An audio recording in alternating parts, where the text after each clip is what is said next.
The main focus of this laboratory is to do the research on the biology and control of subterranean termite.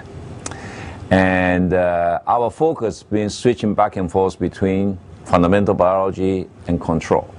In the past, we did some, before, when I first come here, we did a very fundamental research. Then we switched into more control aspect of it.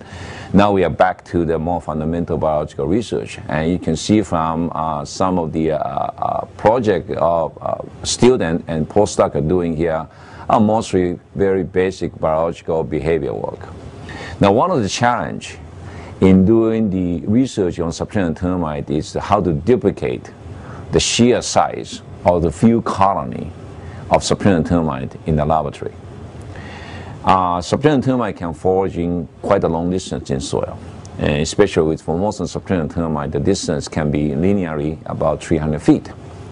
So to do that, we created this laboratory colony, and this is the cube, plastic cube, clear plastic cube, containing a certain number of subterranean termite.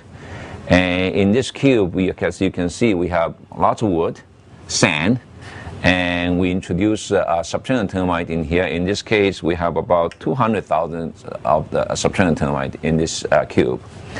And termite would do very well in this type of environment because it's not disturbed from outside. And after we let them settle in, and when we're ready to do experiment, we draw them out, for example, with this elevator, a tube, basically, with the wood inside there, so termite can climb up vertically into this chamber here. And in this small chamber, we can make it openable, so we can manipulate at this point if you wanted to. And then this chamber will be connecting with a single tube to the other vertical tube, and it will go down. And from here, it will be distributed, in this case, into 3 directions. You can see this panel here distribute 3 tubes into 3 directions here. And each direction will have several two-dimensional foraging arena. And in this particular case, the foraging arena is made of the 2 clear plastic sandwiched a thin layer of sand. And the thickness of sand is such that when the termite tunnel dig the tunnel here, they expose themselves. So we can see where the tunnel goes and how the termite looks like. And all the tube are connected with set distance of, all the arena are connected with the set distance of tube. So we can adjust the total length if we wanted to for the entire foraging arena. In this particular case, what we are doing here is to validate our new mathematical model for population estimate of the subterranean termite colony and try to find out how many termite in the colony in the field. So what we'll do is that we introduce marked termite here in here and let them diffuse.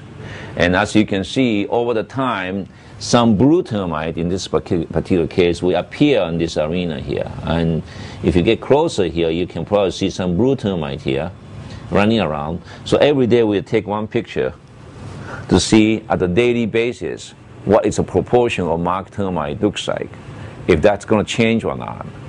And then based on those models, then we can estimate the population. Then because we know exactly how many termite to put into this arena to begin with, then we can compare to validate if our model is correct or not.